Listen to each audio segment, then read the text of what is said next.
Hello and welcome to the Game Theory Podcast. I'm your host, Sam Vicini. We're presented by CLNS Media. Today on the show, got a good friend of the program, Mike Pina, joining us.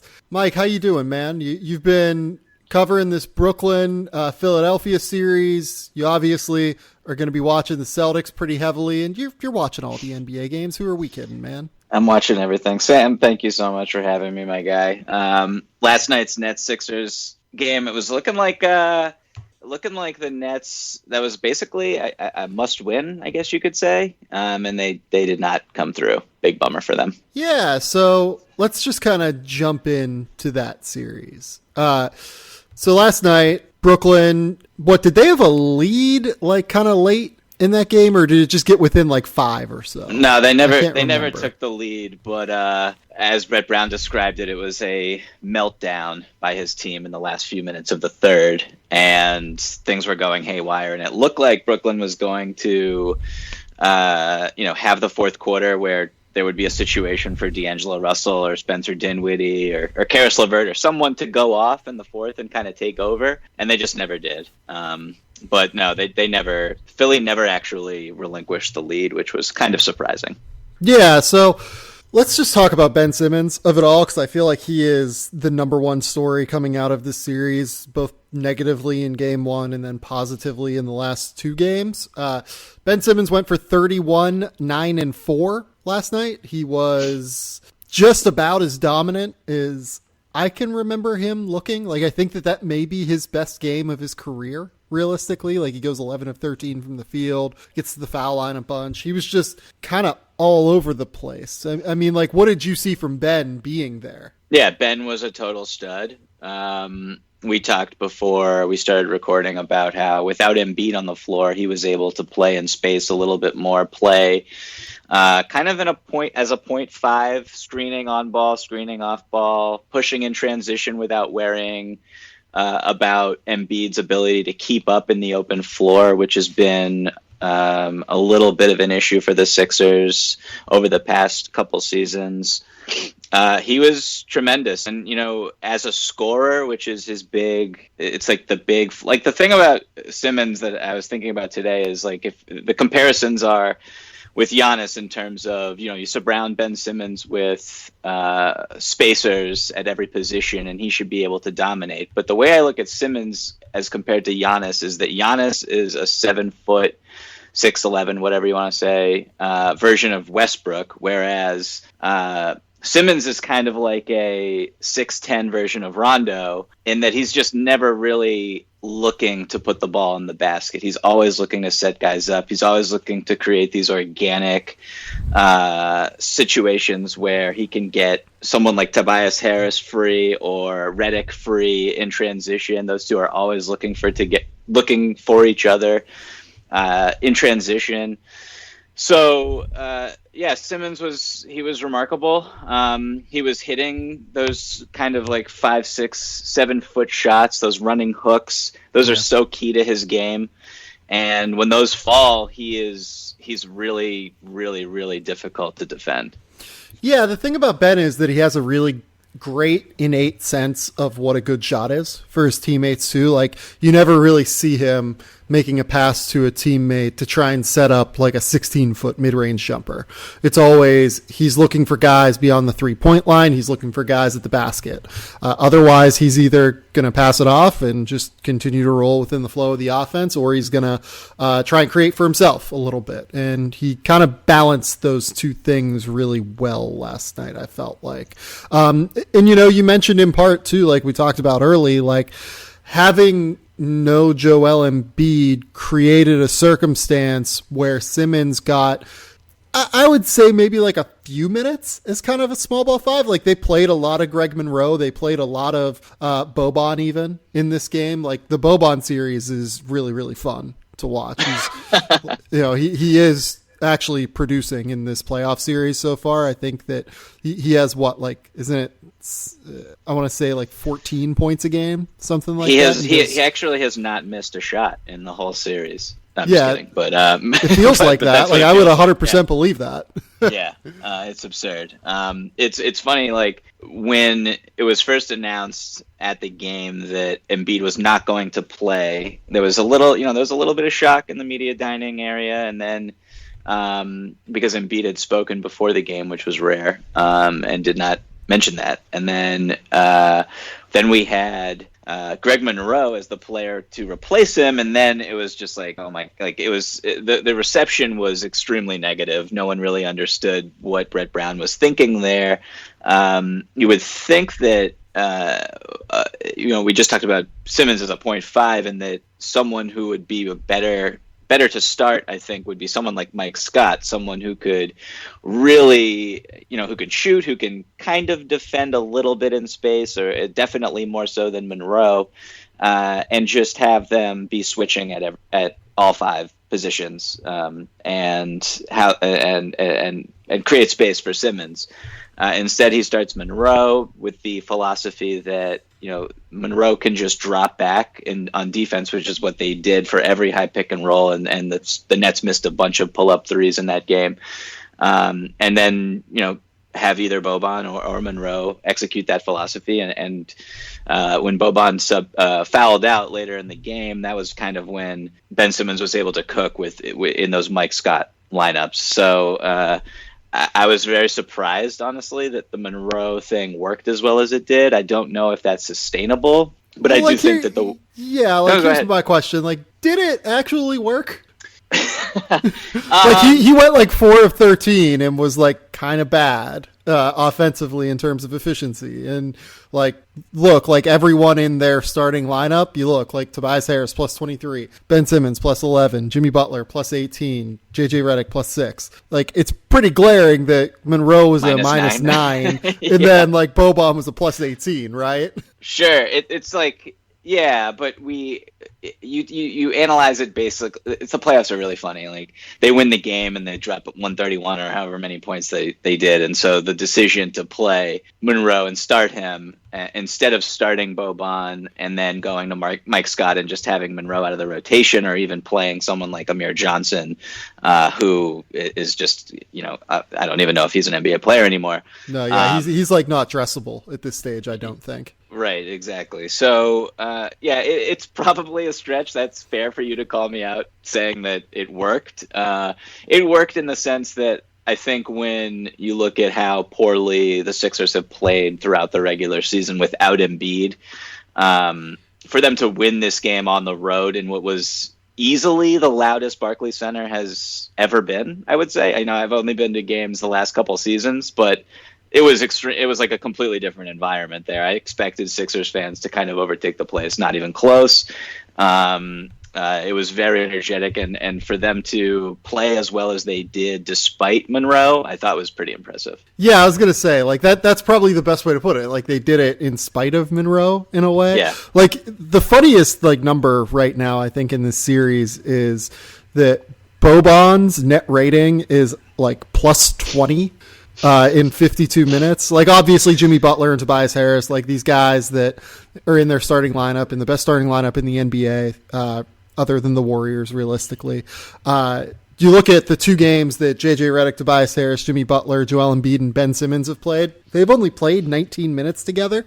In those 19 minutes, they have a 72 net rating when Joel plays. So like that starting lineup is killing, regardless of like kind of what we talked about with like Ben, maybe not getting enough space to operate. I just think that when Joel is off the floor and like you can only play Boban 20 minutes a night realistically, I would just fill those minutes with Mike Scott and Ben Simmons playing off of each other at like the 4-5.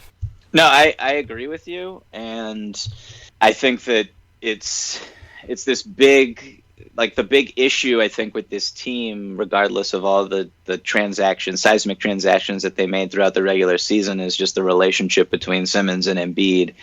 And, it's kind of fair to assume that Simmons would not be able to have this type of game in the way that he did if Embiid played, right? So, yeah. I mean, like Embiid, the thing about playing someone like Monroe or even Boban to a lesser extent is just they can basically execute the defensive game plan. They're not going to replicate Embiid's defense, but they can stand in as kind of a proxy and execute the same scheme.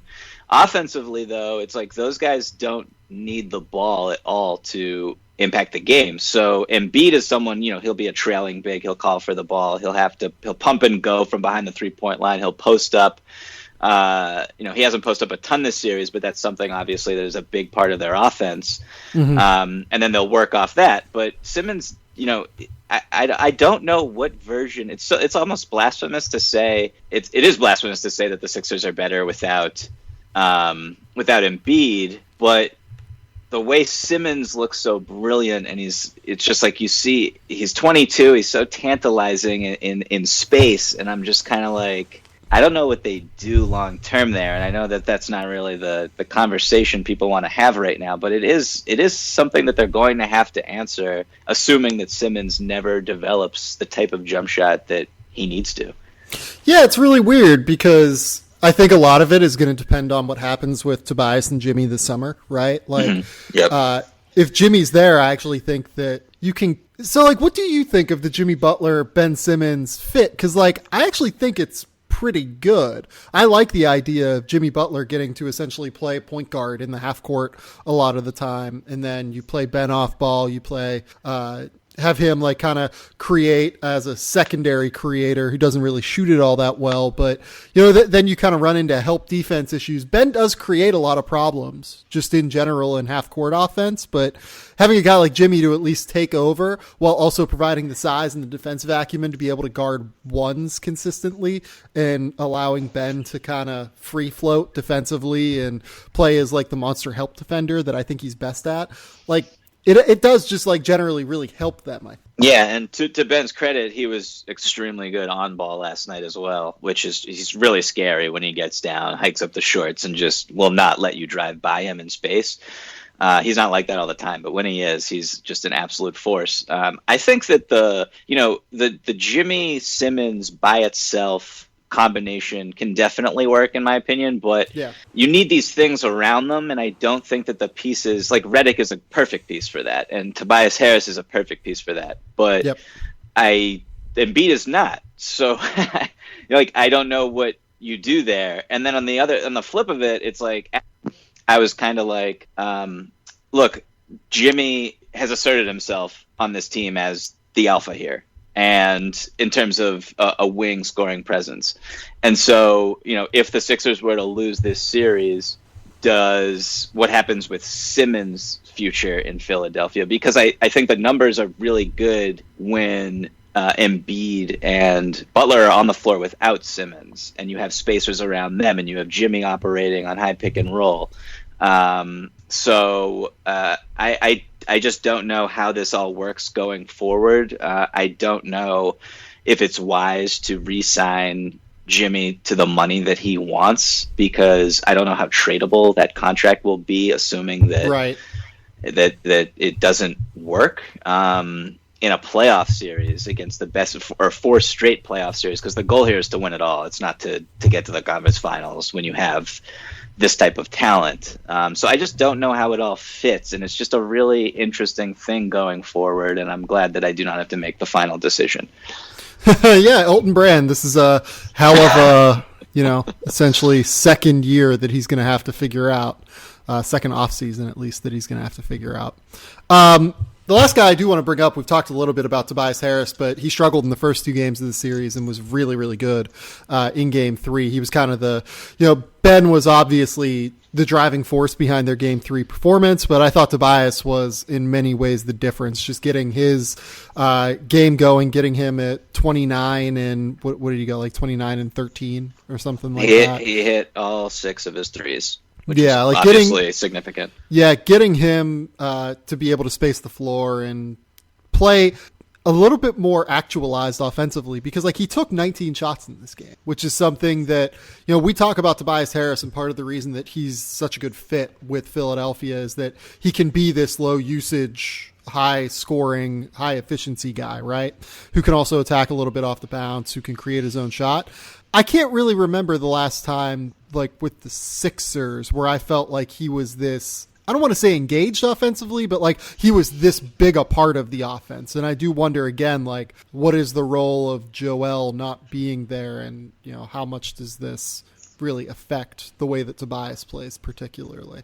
Yeah, I mean, Tobias, it was a situation last night where, again, when Embiid's not on the floor, things just flow better. So the Nets are missing all these shots, and basically whoever gets the rebound can push. You have Simmons, you have Tobias, you have Jimmy.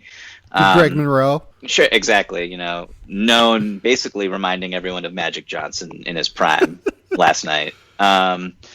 No, so I mean, Tobias he's one of those guys. You have to respect him when he's coming up the floor, and when he has it, he has it going from the outside. He's obviously a devastating threat. I think when I watch him play, particularly in this series, the fact that he is not aggressively finishing around the basket is a little worrisome in terms of, we have to pay this guy a 5-year max. I don't want to pay a wing a 5-year max if he is not dynamic enough to wreak havoc on drives to the hoop. You know what I mean? Like, you can be, and fit is wonderful. I agree that he fits. You know, he probably should have been an all-star this season. I put him on my team when he was with the Clippers.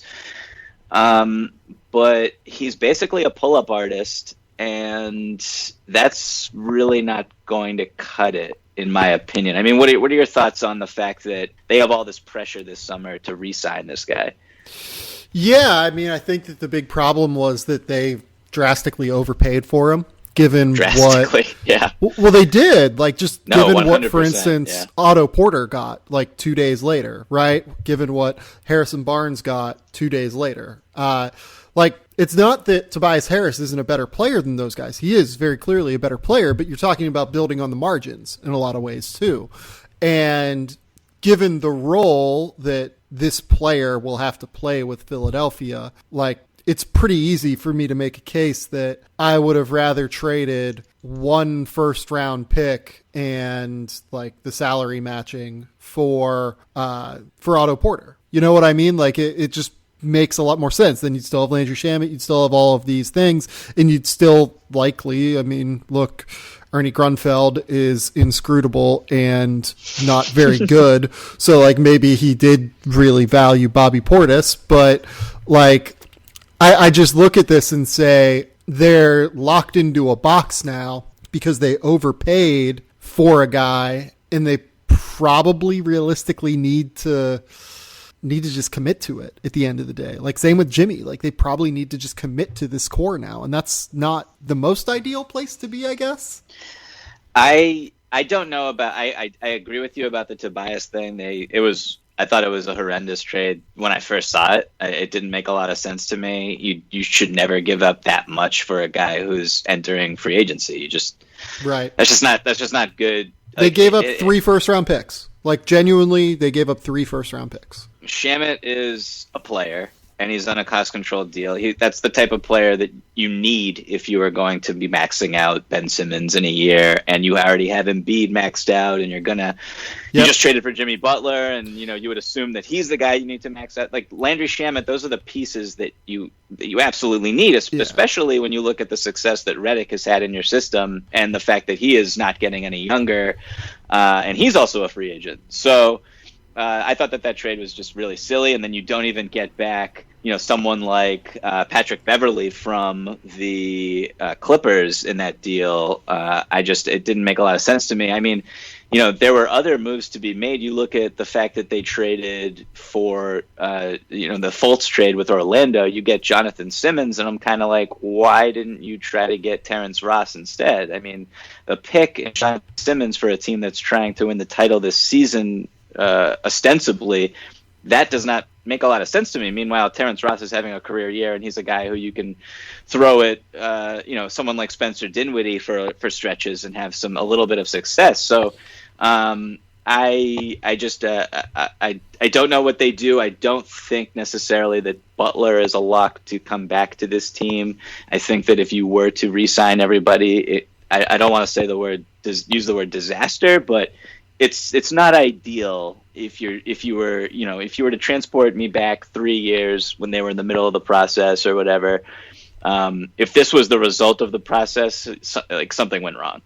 Yeah, it's so hard. Like, I feel like they just it's hard because it's not that they totally fucked this all up, because I don't think that's like quite fair, but also I feel like they just didn't get optimal value in the way that they made multiple decisions on top of one another. Like, it's the compounding effect more than it is everything else that goes into it. Like, you traded for both Jimmy Butler and Tobias Harris and utilized all of your assets and moved Markelle Fultz now. Like, this is who you are now. And I just wonder if that lack of flexibility now, like the best teams in the league keep flexible. They keep mobile. They keep the ability to have their roster be light on their feet. And this 76ers team doesn't have that. And that's what concerns me. Yeah. When I look at it, obviously they rushed the timeline. And you can look at substantially, and you can look at it, and I think that I've been going over in my head every time I think about the Sixers and the comments that Elton Brand has made about how the window is now. And the conspiracy theorist in me thinks that those statements allude to something is wrong. Something is wrong is not the right word. Something is problematic. Something is afoot about Joel Embiid's body, and we obviously know what has happened in the past, but it could be Joel's body, or it could be like they think Ben Simmons might take the qualifying offer. Like, it could be it could be like both of those things, you know? With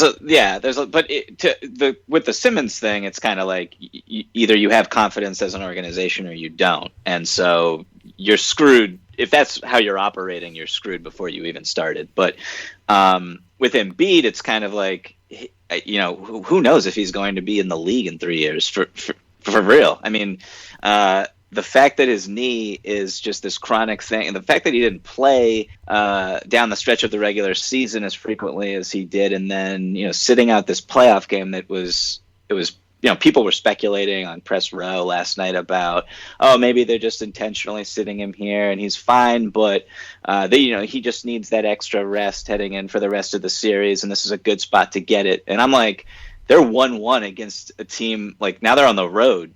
Like, this is not time to rest Joel Embiid. There's something wrong here that's pretty clear to me. And so I think that was an issue. And then also, you can go through the draft picks that they've made, and there's been some real whiffs, Fultz, Okafor, etc. So here they are, and they have all this talent. And I think that Brett Brown made a really good point last night when he compared last year's team to this year's team, which is last year's team had everybody was dependent on Ben and Joel, and that was really tricky. You had Ersan, you had obviously Redick, you had Bellinelli. Covington, Bellinelli, Saric. Yeah, these guys are not able to create for themselves efficiently, and you replace them with a guy like Jimmy Butler, who can obviously get buckets, who is a multiple-time All-Star in this league, and then you have Tobias Harris, who can go get himself a bucket, who can draw two if need be. So it just makes it is a different dynamic, and I unfortunately think for them that as good as Embiid is, that the fit issue between some of these guys, there's just not enough time for them to figure it out, even if figuring it out might not even be possible. And then you look at a team like Toronto, or I don't see them ever getting by a team like Toronto that can really do a lot of different things. I think they match up kind of well with Milwaukee, but Milwaukee is extremely good, and then we already know the issues that they've had in the past against the Celtics. So I never thought that getting out of the East was realistic for them. So to make the moves that they did was slightly delusional and could really hurt them in the long run. Yeah, I'll be real interested. I do think that it's realistic for them to get out of the East. Milwaukee is the one that scares me like substantially out of all of this. I mean, like, do I think the Sixers are better than Milwaukee? I don't. But do I think that they have like a 15% chance to get out of the East? Maybe probably 15, I would say. I think they're probably the second most talented team, right? Like in terms of a roster that you would want for the playoffs. Like, I think they're more talented than Boston, but I do think that like having Brad Stevens versus Brett Brown is a pretty big differentiator. I don't know. Like, Sure. what do you think of that? Like, do you think they're more talented than Toronto? I think that no, I do not. I do not think they're more talented than Toronto. I think that Toronto can play in so many different ways. That's and a good point. With so many different, like having Gasol there, their backup five right now is Serge Ibaka. That is a luxury. Yeah. You have Pascal Siakam is arguably at this point right now a more impactful basketball player than Ben Simmons, contextualized within what his team needs from him. And that was like a word salad situation there, but I think you know what I mean. Yeah, I do not agree with it, but I do know what you mean. Like Pascal's awesome. Like I think he is legit like a top 40 player in the NBA right now. I think he might. I mean, he's a guy who's just getting buckets, against real good defense, like when his team needs it from him. I mean, I always thought of him as, not to denigrate, but the word, a role player, someone who feeds off of, who will leak out and he'll get hit with throw aheads from Lowry or, be able to spot a little bit and then attack closeouts and just play off Kawhi, play off the stars on that team. But he can go get a bucket. Easy. And that's huge. That is huge. We talked about Ben Simmons. I don't know if Ben Simmons can get you a bucket in the same way that Siakam can. And that's important in a postseason context. And then just, you look at someone like Van Fleet. There's no one like Van Fleet and that Philadelphia can even touch. So I think that just top to bottom that they have more talent. I also think the best player in that series is Kawhi over Embiid. I'm still a huge Kawhi person. Yeah, I agree with that for sure. Yeah, so I would probably pick them. Then Boston is just, I think that is extremely matchup. Like, I don't know if I can't say that Boston is more talented, although they're an extremely talented team when everyone's firing. But I would probably side Boston just because of how they can match up. Like, they just don't have answers for a lot of the players on the Celtics. Well, let's move to Boston. I think we've talked enough about Philadelphia. Wonderful. Philadelphia is really good. They're a little bit messy, and I feel like we shit on them for like 30 minutes here. Philadelphia is really good. Like they're good. They're good. One of the last 8 teams in the playoffs, and that's really hard to do. Where they go from there against likely Toronto, we'll see. But Robinhood is an investing app that lets you buy and sell stocks, ETFs, options, and cryptos all commission-free, while other brokerages charge up to $10 for every trade. Robinhood doesn't charge any commission fees, so you can trade stocks and keep all of your profits. There is no account minimum deposit needed to get started, so you can start investing at any level. The simple, intuitive design of Robinhood makes investing easy for newcomers and experts alike. View easy-to-understand charts and market data and place a trade in just 4 taps on your smartphone. You can also view stock collections, such as the 100 most popular stocks.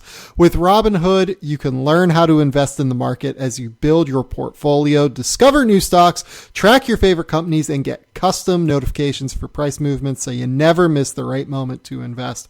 Robinhood is giving listeners of Game Theory a free stock like Apple, Ford, or Sprint to help you build your portfolio. Sign up at gametheory.robinhood.com. That's Game Theory, GameTheory.robinhood.com. So Boston is in a series against Indiana where I feel like Indiana has done kind of exactly what it wants to do.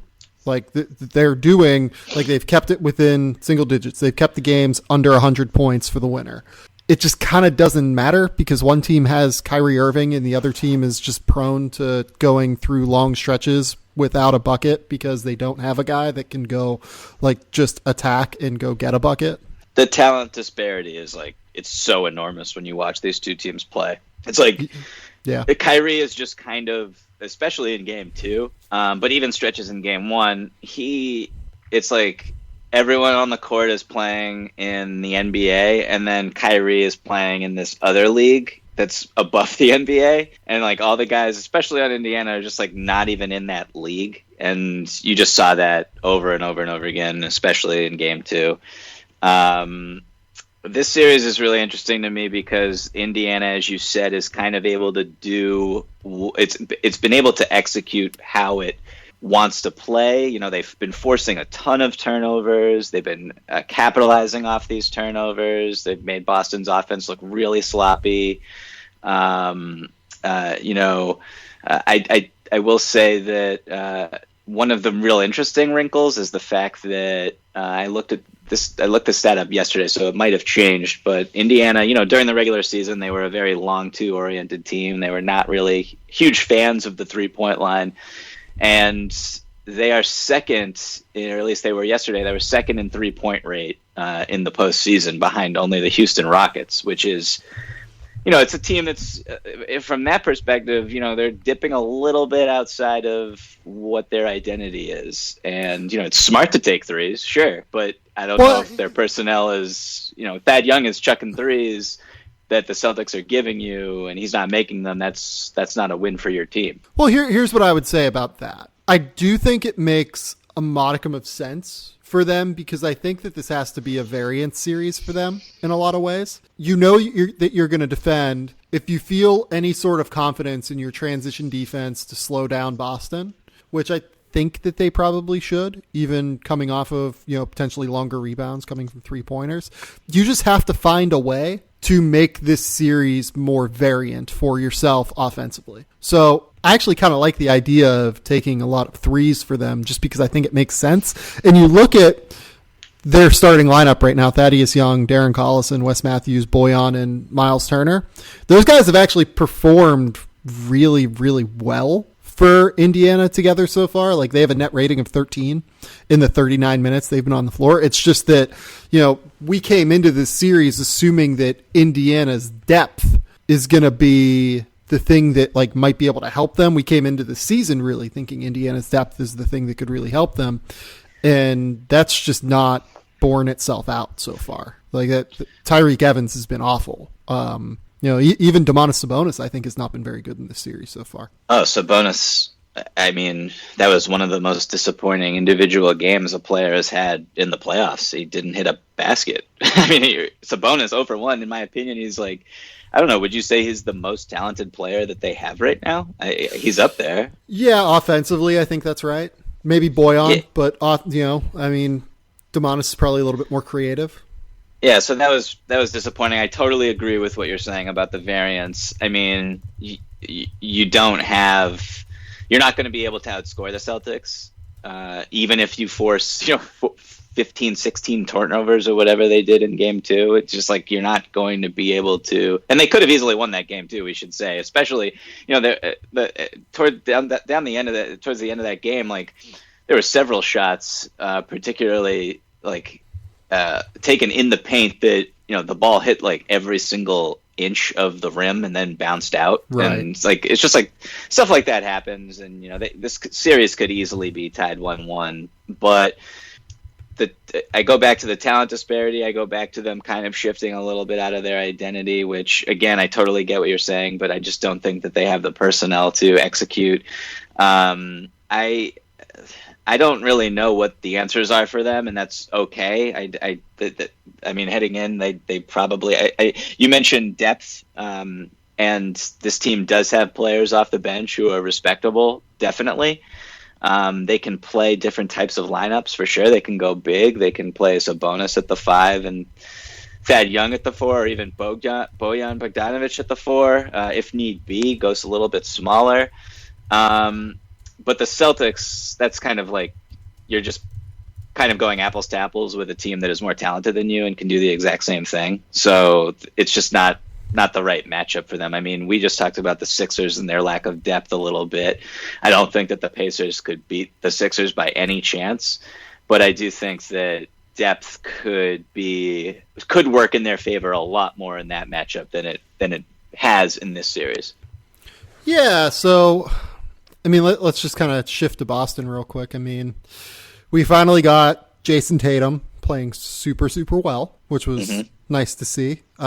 Your large son, Jason. Yep, my buddy. Give me some thoughts on your guy. I mean, let's start with the defense. I thought that Brad Stevens' decision in this series to put him on Darren Collison and let Kyrie Irving guard Wesley Matthews has been a very smart one. And, Tatum has been, throughout his career, his 2 seasons, there are, the Celtics like to switch a lot. And a lot of times, he'll switch onto a guard. I'm thinking in my mind right now of a game earlier this season against the Hornets where they closed down the stretch with a lot of switches to the point where the Hornets were basically targeting Tatum and getting Kemba Walker on him. And Kemba's one of the best players in the league, so this is a little silly, but Kemba was just cooking Tatum in space. And it looked like he had no chance to stay in front of him or even bother him on drives at all, which is a little worrisome. And then you enter this series and Tatum, granted it's not against Kemba Walker, it is against Darren Collison. So steep drop off, but the confidence that he's had moving laterally, his ability to pressure the ball, use his length. He's deflected a ton of entry passes into the post to Wesley Matthews that have led to steals the other way. He's just been very disruptive as a defender in this series. So I want to first give him credit for that because it's important and why I think he's so valuable overall and in the long run. Offensively, he's really strayed away from those annoying, off the bounce long twos that are contested. He's really kind of shifted away from that in this series. He's taking a lot of spot threes, making them at the right times. He's been very aggressive attacking the basket. That one play in game 2 down the stretch where he drove left off a closeout, cocked back with his right hand and threw it down. I thought he was high enough to basically kiss the front of the rim. That was one of the more impressive plays that we've seen from him in weeks. He's just a real gifted offensive basketball player, and he's playing with no lack of confidence whatsoever. I think that the Marcus Smart injury, Marcus Smart touches the ball a ton. And which is something that you don't realize, but the trickle down effect of not having him on the floor as often as he is, particularly with Tatum, has allowed Tatum to make more decisions, and he's done a pretty good job. So I've been very pleased with Tatum, and the Celtics need him to be the second option offensively because Gordon Hayward is not Gordon Hayward yet. If they want to make some noise in the next round, and I guess we'll see if he can keep that up. Yeah, so I mean, we can talk about Jason and just what he's done this season. I mean, like, would you consider this season to be like a small disappointment for him on the whole? I get asked that a lot, and I totally get it why people think that. I think it's really tricky to. By the way, like, I don't know if I even feel this way. Like, I don't really feel strongly about it. Yeah, I would not. I think the word disappointment is really strong. I think heading into the year, based on the postseason run that he had, which was. He was a volcano. Anytime anyone dunks on LeBron James in Game 7 of the Eastern Conference Finals, which I will bring up every single time that you let me, anytime anyone does that, it's going to be a big deal, and it's going to be a flashpoint that kind of sticks in people's memories. So you have a lot of national writers saying that, is Tatum might be the best player on the Celtics this next season and stuff like that. And it's like, those expectations are just wild. So for a guy who shot 43% from the 3-point line, I don't know how many people you should reasonably be expecting that in year 2, in a situation where he's not going to know where the shots are coming from as consistently, given that, Kyrie was going to be back, obviously, and then Gordon was going to be back. And so you have Marcus Morris, who needs his touches. You have, Al Horford. You have just a ton of guys. Terry Rozier. All guys are looking for shots. So and it was money. and money. And so it was going to be really tricky for Tatum to shine in the way that his talent suggests he can already. So I wasn't necessarily expecting that. I was looking more for, I don't know. I talked about his defense earlier. I thought that was touch and go a little bit. He would have flashes. He's improved as a post defender on switches dramatically, according to the numbers. So that's a good sign. I at the end of the day, he is just like the long two thing is the long two thing, but he's the type of player who he can already get whatever shot he wants. So I know that the long twos are the inefficient look, but for someone, again, who doesn't really know when to or how to insert himself during some stretches throughout the season, he would go to the mid-range area and he would create space with his footwork that is just like it is miraculous for someone his age. And he would get a shot off over a smaller defender over the top, or he would separate with a step back or a sidestep or whatever it may be. And I don't know. I mean, it was those moments are understandable. They are frustrating, but they are understandable, I will say. So I would not say that he was necessarily a disappointment or that he is not as shiny a prospect. I mean, if I was David Griffin and it came to be that Anthony Davis still is adamant about leaving, Tatum is still the guy that I want to build my team around at the end of the day. No question. Like, I think he is still the best prospect other than like potentially Zion. Like if they get the number 1 overall pick, like if the Knicks get the number 1 overall pick, like that becomes a real question. But I still think Tatum's probably the next guy that you want. Like you're not going to take Brandon Ingram over Jason Tatum, I don't think. So No. Yeah, no, I'm with you. I wouldn't call this like a major disappointment or anything from him at all. I mean, where do we think this series goes now? Do we just think that it's like a 5-game series and Boston's talent outplays it? Or do we think that Indiana can just make this hell? I think it's a sweep or a gentleman's sweep. I thought it was going to be a 5 before the series started, and I think that's a fair. I think Indy could easily get one at home, particularly without. I mean, they've played well defensively and just sticking to their game plan and their principles. They just haven't hit shots, and they haven't.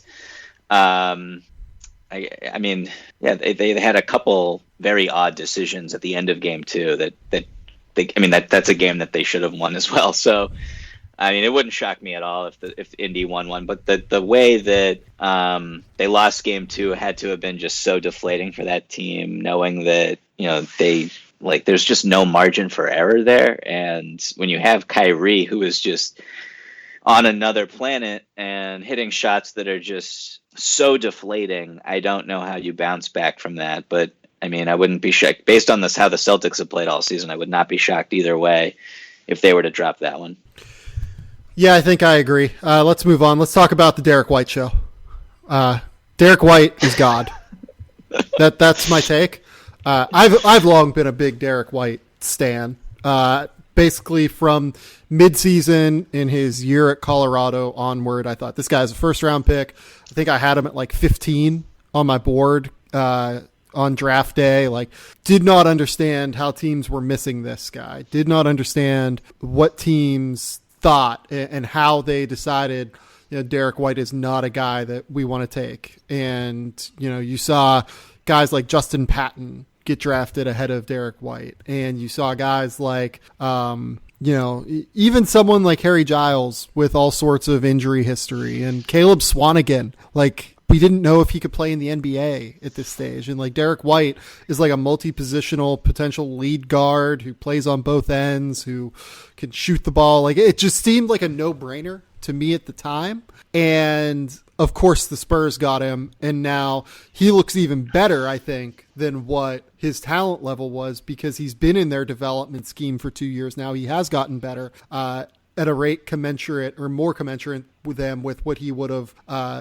undergone had he been in Phoenix or another piss poor developmental program, basically. Like, it's just remarkably stupid that he fell to 29, and now we're here in a playoff series where he just drops 31, and maybe, like, I don't know if that was like a perfect basketball game. Like, I think he missed like a couple of shots, but given the fact that he defends his fucking ass off and then drops 31 points with 5 assists and 5 rebounds or 36 points. I'm sorry. Like, it was just a dominant performance in a way that, like, I haven't seen from a guy who averaged single digits in the regular season in a long time. Like, it was unbelievable. Yeah, first of all, it was a joy to watch that. I caught it this morning. I was at the Nets game last night, but it was a joy to watch. The way he from the jump played, they knew that if they entered the ball to LaMarcus Aldridge on the block, that Denver was going to double on the first dribble. It was very predictable. Happened in the first 2 games of the series, and the way that he responded to that on the kickouts, where he was just full throttle aggression, like hitting gaps, taking a step into the paint, towards the paint before he caught the ball from Aldridge on the kickouts. Like he's just amazing. It was awesome to see, and when I'm watching him play, I'm trying to envision what the San Antonio Spurs will look like when DeJounte Murray, who I am just sky high on, what they will look like for the next 10 years with those 2 guys in the backcourt. I think that it's amazing. The San Antonio Spurs are just absolutely, you're gobsmacked with the fact that they're just able to produce this level of talent where they pick it in the draft. And, people are texting me last night, how do the Spurs keep doing this? It's like, if I knew, I'd be in the NBA. I'd have a job in the NBA. Like, I don't know how they do this. It's it's amazing. I mean, you probably should have a job. You had him at 15. I mean, here's how they do it. A lot of other organizations are bad. Like, I mean, a lot of other decision makers aren't very good at this. I'm not going to name names because sure. I like a lot of people who work in the NBA. I wouldn't mind keeping the potential open for a job at some point. Like, it's not something I'm actively searching for, but I wouldn't mind that possibility being out there, and I don't want to talk shit about people publicly. But good like, call, what the fuck are we doing here? Like, I just don't know how you miss on this guy. Like, look, I'm not going to sit here and say I'm like infallible. Like, I had Kyle Kuzma in the 40s on draft day, right? Like, I was not really a fan. I was questionable on the jump shot, didn't really see the ability to attack closeouts. In large part, I will say that the reason that happened was because Utah's spacing was a fucking nightmare when he was there, and Larry Koskoviak just like spotted him up in the corner and didn't really allow him to showcase his skills. Apparently when he went into workouts, he was incredible, but I didn't really get to see that because I have imperfect information doing this job from afar. But like, it just eludes me. Everything we saw from Derek White was that this guy's going to be a monster, or not even a monster. Like, he's going to be, I thought he was like a good secondary starter, basically, in the NBA. Whenever I had him that high, I was like, hey, this guy is going to be a useful player who can knock down shots for you, can handle some lead ball handling duties, who will defend, who can pass the ball. Like, he'll play secondary pick and roll. Maybe you play him with a guy that, like a Giannis, or you could play him just as a point guard. Like, the versatility there is valuable. Everyone can use a guy like Derek White. Like, it's just crazy. So coming out of college, like a little, just like a comp for him, was he kind of, were people thinking, Malcolm Brogdon? Is that fair? Or better shooter, I would say, and not quite as physical. So like, Derek was super skinny coming out of college even. Malcolm was, just a built man, like built, yeah. 6'6", 6'10" wingspan, if I remember correctly, 225 pounds. Derek White, on the other hand, was like 6'5", maybe like 200 pounds, 190 pounds. Pretty athletic, but more of a cerebral game, whereas Malcolm was more of like a physical defender who wasn't like a super athlete, right? Bit more like Derek was a bit more skilled, whereas Malcolm was a bit more physically ready, right? But like, at the end of the day, like, just getting guys like Derek White And this is even like foregoing the fact that Derek White like legit might be a top 50 player in the NBA at some point now, like given what we've seen from his growth this year.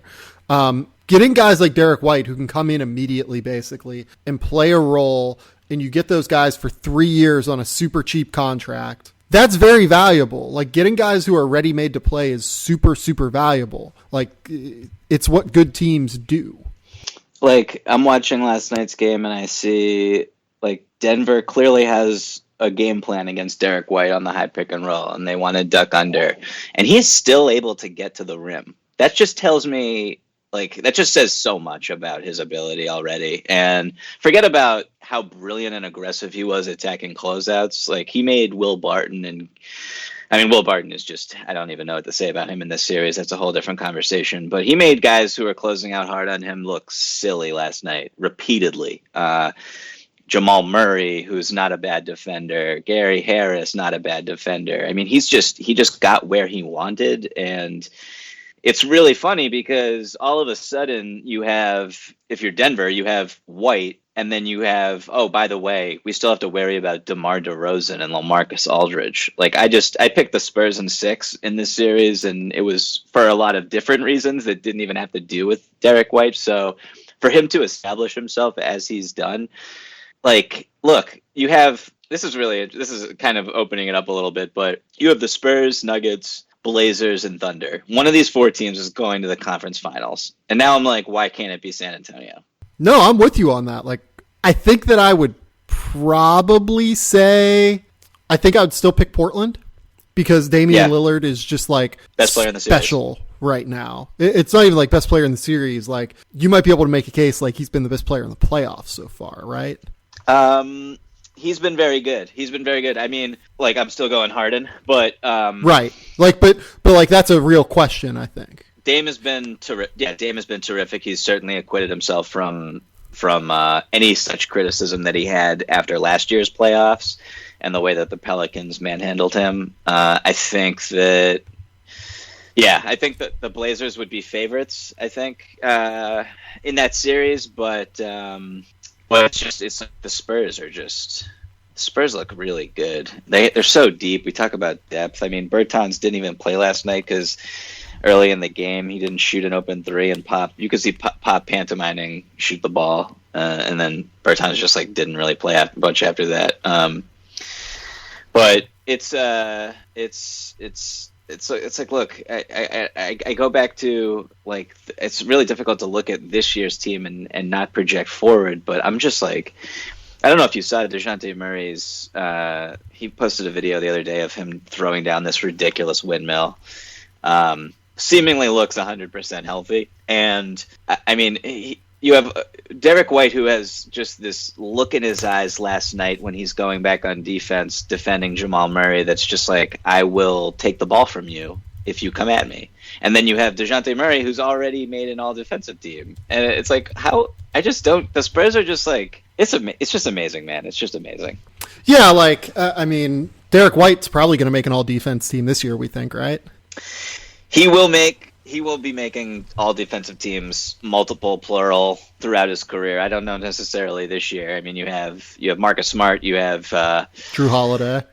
You have Holiday, you have Clay, that's just a reputation vote. You have Beverly, reputation vote, although those two have played very well. I would definitely have Derek White over Clay this year. I will say that. And then you have just the fact that San Antonio's defense took a step back this season, and right. I think that'll hurt because, for unfair or not, that's just what it is. But no, Derek, it's nothing to say about, like, Derek White is just he's a two-way guard who can play on and off the ball. These are incredibly valuable pieces, and the Spurs now have 2. They're both really young. Yeah, I'll be really interested to see where this all goes from here. I would be remiss if I didn't talk about Damian Lillard, though. We're going to get Damian Lillard tonight, if I remember correctly, on ESPN, right? I believe so. And it's going to be a road game for the Thunder. It's interesting to me that Oklahoma City hasn't really tried to trap Dame all that much. Like, you would think that you could potentially do some things like going small and playing Nerlens or playing Jeremy Grant and doing things similar to how New Orleans did last year with Lillard, right? Where you can use a big to trap him and get the ball out of his hands. I mean, maybe he's just above that now, but just the fact that Oklahoma City hasn't even really attempted that yet is interesting to me. So in game one, that was the game plan, right? Like Adams was high on everything. He was sliding lateral with the screen. Well, they were trying.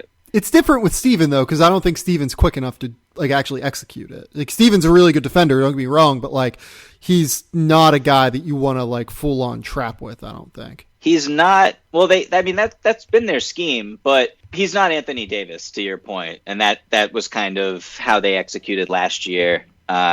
Drew and AD doing that was monstrous. And to your point, yeah, Adams is not even close to that in terms of lateral quickness and length and activity. But like that strategy was obliterated because, every time the shot would go up and Adams would be out of the paint, and Cantor would just grab the offensive rebound. He would it's a good bulldoze whoever was in around the basket, be it Jeremy. I mean, there was no one who could touch him. So that was a real tricky thing, and I thought Donovan had to adjust. And at the end of the day, another thing, just before I move on from that point, is just like you need Adams on the floor more than Nerlens or Grant at the 5 for your offense, because you cannot move the ball north to south without Steven Adams setting high screens. Like that's kind of the situation we're in right now with the Thunder's offense. It's really gross. We knew it heading in, and then you add insult to injury with Paul George's shoulder and everything that's going on with him, and that is an undeniable factor in the conversation of this series. So, like, I thought that the Thunder, I thought that the trapping that they executed all year long would pay dividends in this series, and that it was a perfect matchup for them, and that Paul George would assert himself as the best player. So I had Thunder in 6, and I didn't really think too hard about it. And now I'm completely off of that. I think Dame has asserted himself as a far superior player than the point guard on the other team. Woo! There we go. Yeah.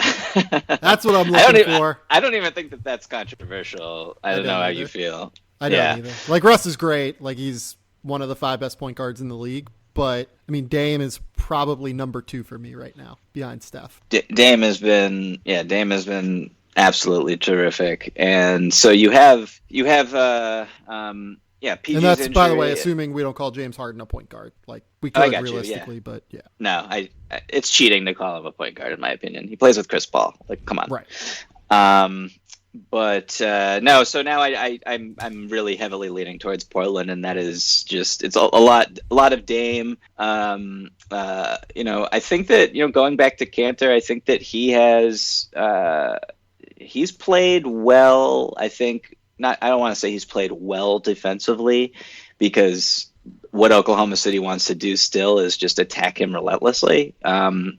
So it's not like he's dissuading that strategy, but he has not gotten completely played off the floor, right? Which is a big plus for the Blazers, and given what are the options behind him now that Yusuf Nurkic is no longer available. So I like Portland going forward, and as I say this, Paul George could suddenly, get a cortisone shot in his shoulder and look like the guy who was the best player alive for a month earlier this season, and that would completely change the direction of the series, I think. But this team just doesn't have enough shooting, and we knew that heading into the series. We knew that heading into the playoffs, and I should have factored that into my decision in picking them. But no, Portland has been terrific. CJ McCollum has been terrific in spots when they've needed him to be great, and I like Portland. I like them a lot, and they could go a lot further than I expected.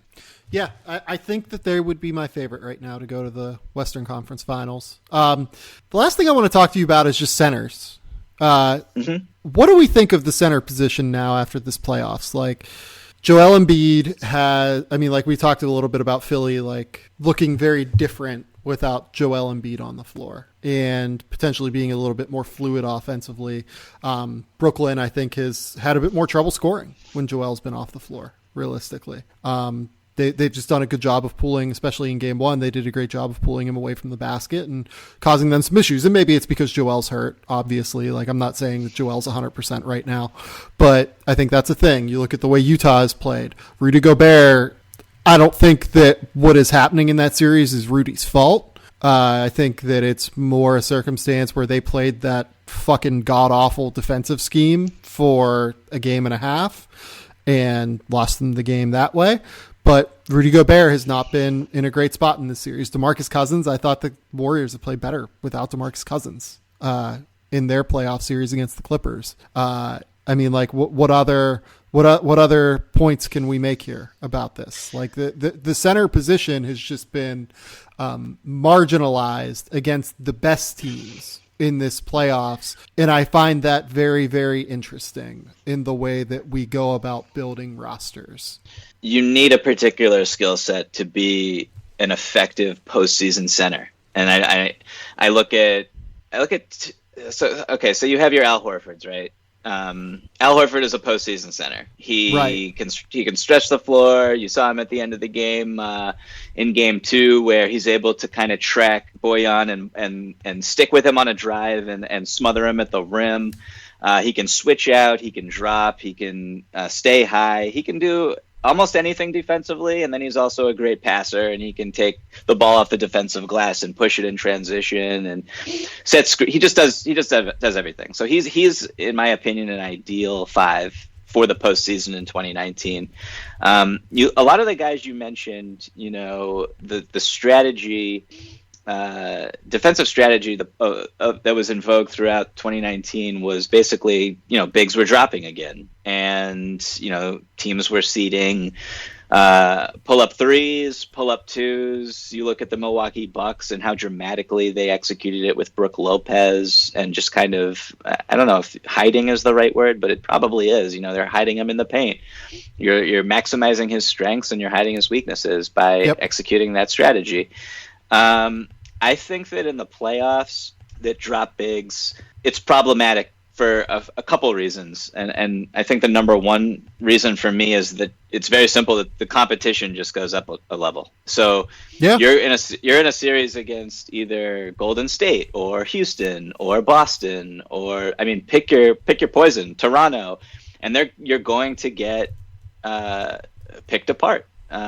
With guys who can run high pick and roll, pull up off the dribble, and it's basically a layup for them. And so I don't know, going forward, one of the reasons why I'm a little bit skeptical about the Bucks is the Brook Lopez thing and how important he is to them, not only on defense with that strategy, which I think can be exposed against several teams when you get to, the better teams in the league, your Houstons, your Golden States, your Bostons, etc. But I think on the other end, he is so important as a spacer for Giannis that it is like, it cannot be said how critical he is. So it'll be very interesting to see if he is played off the floor by a team in a series, what Bud does to adjust so that Giannis can still be Giannis. Because at the end of the day, look, I love Giannis, but I had Harden, Harden is the MVP and the best player in basketball, in my opinion, still, because the regular season is not the playoffs. And as great as Giannis has looked against whatever group of athletes are currently on the floor for the Detroit Pistons, the warm bodies. Exactly, the warm body, like not at real. It's not a real NBA team right now. Like, let's be serious right now. So, he's just attacking in transition. He's just kind of having his way against this team that can't hit shots and can't set up defensively. It's not a real test at all. And historically, the way he's played in the playoffs, teams have forced him to access his weakness. They've forced him to shoot. And so I want to see how he excels in a situation where Brook Lopez gets played off the floor and all of a sudden Giannis needs to shoot. What happens? I mean, that's a big question for me. The big adjustment is that you play him at the 5, right? Like, that's the move. It's just whether or not they'll do it. So that's the move. But then what happened? I mean, first of all, that you're asking a lot out of Giannis to play the 5, especially if you have that same strategy. You know what I mean? Like, and there's also the fear of foul trouble, and just a lot of things can go haywire if you do that. And so, I mean, you have DJ Wilson, who's kind of been on the shelf a little bit, and I think that Bud might be hiding that up. I mean, he broke it out in the middle of the season, and DJ was terrific. And I think that Bud was kind of like, I don't want to put this on tape anymore. Like, that's my personal theory with that. So I we'll love see that if take. so we'll see if DJ shines in a series. That would not surprise me at all. I don't think Ilyasova is the answer. So that's just like, so I'm straying a little bit from the big man thing, but if you're a big who can't shoot threes or shoot outside the paint, I mean, Gobert, in my opinion, is just not a postseason big. It sucks to say that, but he just isn't. Andre Drummond is not a postseason big. Well, so I guess the question is, like, how do you go about trying to build your roster then? Like, because these guys do have intense value during the regular season. They do have value that brings you to the playoffs. Mm-hmm. But yeah, it's tough. Like, are they worth investing $25 million in if you can't actually, like, win playoff series with them? I do wonder.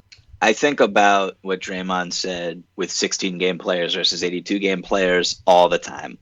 Yeah, I agree. Like, that is something that factors into my analysis. It's one of the first things I think of when I'm analyzing a player, because I think that, look, in my opinion, like, the more I cover the NBA, the less significant the regular season is to me. And, like, a little microcosm of that is just how I analyze the Boston Celtics this year, where it's like, look, you can ride the roller coaster all year, but, like, in the playoffs, when they put Horford at the 5 and they have Hayward, Tatum, Jalen, and Kyrie, or whatever is the lineup that they have out there that is just filthy and really difficult to match up with, just in a 7-game series, like, that's all that matters. And it's really difficult to combat that versus small sample size theater, which is a thing that I think you and I and a lot of people who cover the league detest, right?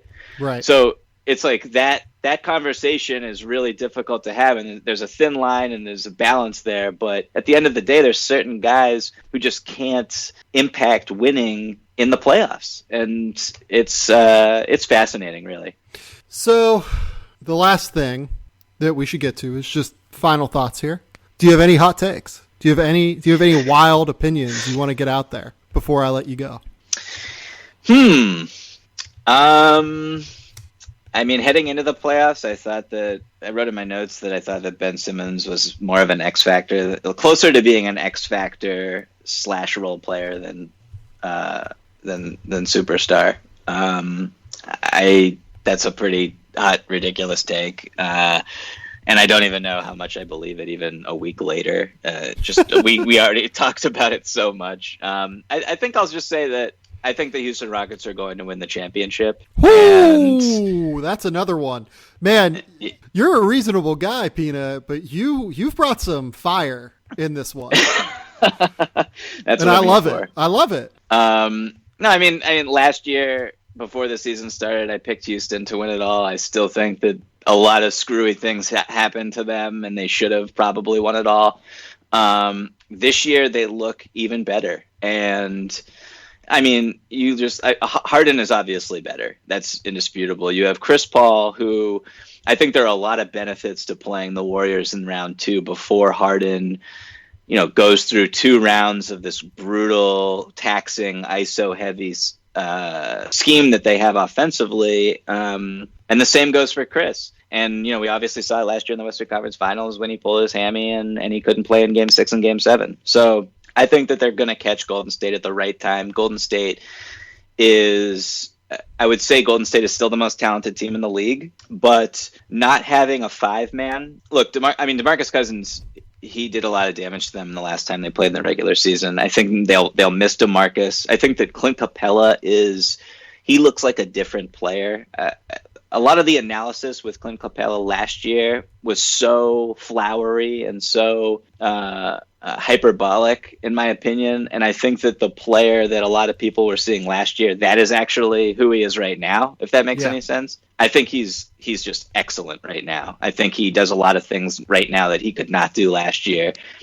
He just looks like a different player to me. So I think you factor all of that in. You factor in someone like Daniel House, who brings something to the table that even a guy like Trevor Ariza could not last year.